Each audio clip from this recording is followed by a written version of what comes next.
Hello everyone, welcome to CSE now current affair series. आज हम 19 दिसंबर के करंट अफेयर डिस्कस करेंगे थ्रू एमसीक्यूज। 8 एमसीक्यूज होंगे आपके PIB the Hindu down to earth से। I am Avinash Mishra and with me Ankur Anand sir is there. We both have cleared UPSC prelims 5 times. So let's move to the first question. पहला question आपका है शांति bill को लेके। आप सभी को पता है न्यूक्लियर बिल, न्यूक्लियर एनर्जी को लेके है ये। So what is the policy implications and concerns associated with Shanti bill 2025? The bill introduces a graded operator liability cap based on reactor capacity. And the second option is the operator's statutory right of recourse against suppliers जिसने supply किया equipment वगैरह defects has been removed. कह रहा है कि operator का जो statutory right था ना सप्लायर्स के अगेंस्ट, वो हटा दिया गया है।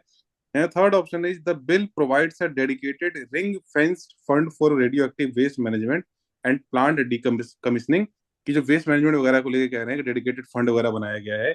Then the fourth option is critics argue that the liability framework में conflict with the polluter pays principle, कि भाई आप लायबिलिटी हटा रहे हो, गलत कर रहे हो ऐसा। ठीक है, so go through the options, pause the video and mark the right answer. So right answer for this is कि आपका जो थर्ड ऑप्शन है, okay, third option is incorrect. यही इसका मेन क्रिटिसिज्म ही है कि इन्होंने ऐसे वेस्ट मैनेजमेंट वगैरह को लेकर नहीं बनाया है ऐसा कुछ भी। ठीक है, और लोअर लाइबिलिटी वाली चीज करके ये भी कह रहे हैं कि ये गलत किया गया है। So only three will be the right answer. Coming to question number two, consider the following statement regarding AI-based initiatives under the e-courts ecosystem. First, Digital Courts 2.1 promote paperless functioning through automated drafting and annotated document management. Second, AI tools under ICJS, यानी जो आपका court related judicial system में are limited only to civil cases. Third, speech to text and translation tools are being used to overcome language barriers in courts.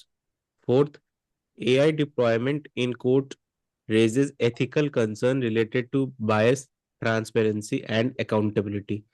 तो pause करेंगे and mark करेंगे आप लोग answer को. ठीक है, तो यहाँ पे आपको ये फोकस करना है जो सेकंड ऑप्शन है, इसमें ये कह रहे हैं कि जो आपका एआई टूल है वो सिर्फ और सिर्फ सिविल केसेस पे होगा. ऐसा क्यों होगा? राइट, दोनों ही चीजों पे होता है, सिविल एंड क्रिमिनल, और मोस्ट जो आपका यूज होता है ये वो क्रिमिनल केसेस पे होता है. तो सेकंड इज इनकरेक्ट. तो only 3C is the correct answer.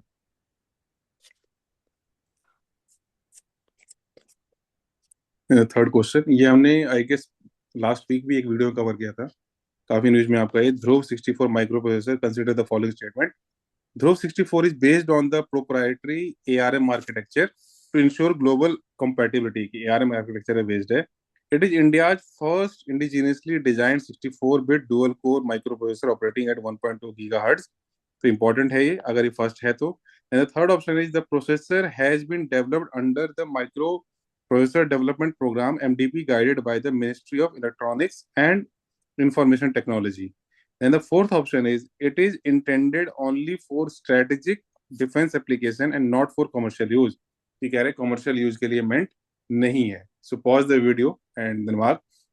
So the right answer for this is जो first आपका option है वो गलत है और आपका fourth option जो है वो गलत है. ये ARM architecture पे नहीं है, RISC-V architecture पे based है. ठीक है, तो ये आप यहाँ भी देख सकते थे, न्यूज में कवर्ड था ये.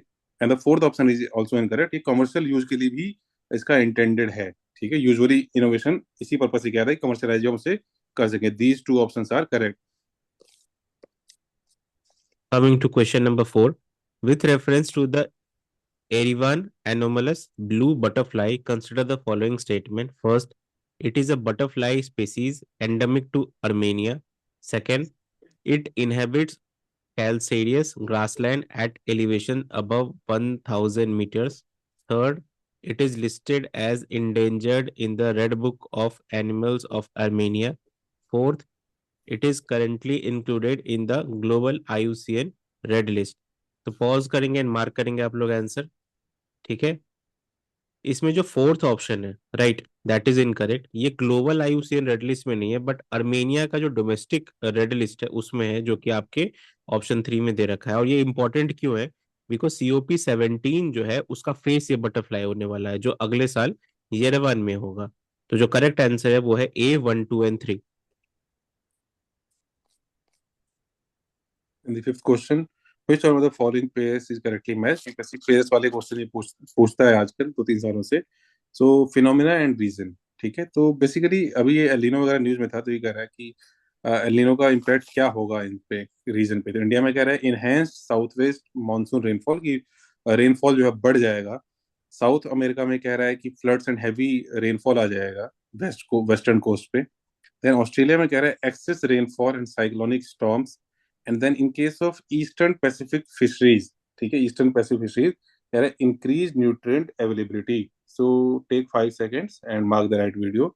सो in this case the right answer for this is, ये जो साउथ अमेरिका का वेस्टर्न कोस्ट है वहां पे सही है ये. ठीक है, कि फ्लड्स एंड हैवी रेनफॉल आएगा यहाँ पे. ओके, बाकी जो सारे ऑप्शंस आपके वो गलत हैं. ये उल्टा दे रखा है आपको. आप लोगों को कमेंट करके बताना है कि what is the other phenomena, जो इसको अपोजिट एक तरह से कहते हैं, जिसकी वजह से ये ऐसा कुछ होता है कि जहाँ पे इंडिया में जो है मॉनसून आएगा, बेनिफिट होगा, वो कौन सा फिनोमिना है. ये एलिनो काउंटर करता है, इंडिया के मॉनसून को कम करता है बेसिकली. और वो फिनोमिना जो है इंडिया में मॉनसून वगैरह को प्रमोट करता है. तो वो आपको कमेंट करना है आज. Coming to question number 6, which of the following characteristics best distinguish agentic AI from conventional AI systems? First, ability to independently plan and execute actions. Second, continuous dependence on human prompts for every task. Third, capability to coordinate with other AI agents. Fourth, exclusive use of rule-based decision making. तो pause करेंगे and mark करेंगे आप लोग answers को.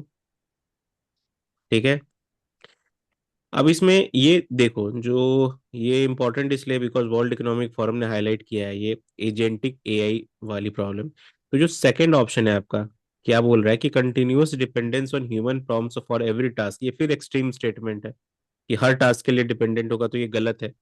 ठीक है, ये reduce करता है, इनफैक्ट जो ह्यूमन इंटरवेंशन उसको रिड्यूस करता है. फिर फोर्थ ऑप्शन आपका है कि exclusive use of rule based decision making. ठीक है, तो ये भी गलत है. ये लर्निंग बेस्ड रीजनिंग पे फोकस करता है. रूल बेस्ड डिसीजन मेकिंग जो हमारा चला आ रहा है उससे उलट होकर ये लर्निंग बेस्ड रीजनिंग पे फोकस करता है. तो दोनों ही गलत है. तो करेक्ट आंसर क्या होगा आपका? A1 and 3. Seventh question, rare earth elements. इस पे क्वेश्चन हमने लास्ट वीक ही कवर किया है, काफी इंपॉर्टेंट है इस साल के लिए. Found in Andhra coastal. वैसे भी मिनरल्स वाला क्वेश्चन जो टॉपिक जो है आपका प्रीलिम्स के लिए इंपॉर्टेंट रहता है हर साल ही. Are critically important because they are used in permanent magnets for wind turbines and electric vehicles. Second option, semiconductor and fibre optic technology. Third option is thorium based next generation nuclear reactors. And the fourth option is conventional thermal power generation using coal. तो science and tech से based है आपका ये question. Take 5 second, read the options again, pause करके video mark कीजिए आप right answer. So the right answer for this is कि जो आपका फोर्थ है, यूजुअली साइंस में लोग सोचते हैं कि सब ऑल करेक्ट मार दो, बट ऐसा नहीं, थोड़ा दिमाग खुला रखना है आपको. इन सबको पढ़ के देखिए किसके चांसेस ज्यादा इनकरेक्ट होने के. तो दिस वन इज इनकरेक्ट. आप निगेशन जो कहते हैं ना, किसी को काउंटर करने का ट्राई करो, कौन सा ऑप्शन गलत हो सकता है.